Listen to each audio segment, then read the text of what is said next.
দাদার বিয়ের ভ্লগটা দেখলে এখন দেখে নাও দাদার বিয়ের মেনুতে কী কী ছিল। প্রথমেই ছিল স্যালাড, তারপর ছিল ভেজ কাটলেট, আর সাথে ছিল গ্রিন সস। এই গ্রিন সস দিয়ে ভেজ কাটলেটটা খেতে দুর্দান্ত লাগছিল। তারপরে চলে এসেছিলো ফাইন রাইস আর সাথে ভেজ ডাল। ভেজ ডাল দিয়ে লেবু চিপে খেতে না খেতেই চলে এসেছিলো ফিঙ্গার বেগুনি। তারপরেই ছিল ছোটো মাছের চচ্চড়ি, আর তারপরে ছিল আর মাছের ঝাল। এটা আর মাছের ঝালটা মোটামুটি আমার ভালোই লেগেছে। তারপর ছিল কাতল মাছের কালিয়া। কালিয়াটা প্রচণ্ড ঝাল ছিল, তো তাই আমি শুধুমাত্র মাছটা বেছে বেছে খেয়েছিলাম।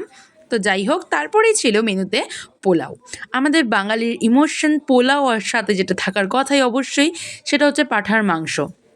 জাস্ট দুর্দান্ত কম্বিনেশন একদম। তো আমার প্রত্যেকটা বিয়ে বাড়িতেই খেতে ভালো লাগে, তো এখানেও অবশ্যই ভালোই লেগেছে। তারপর ছিল কাঁচা আমের চাটনি, সাথে ছিল রসগোল্লা এবং ছিল কালাকান। আর তারপর লাস্ট পাতে ছিল আইসক্রিম। আর তারপর এখানে সব খাবার হজম করার জন্য আমি লেবু খাচ্ছিলাম।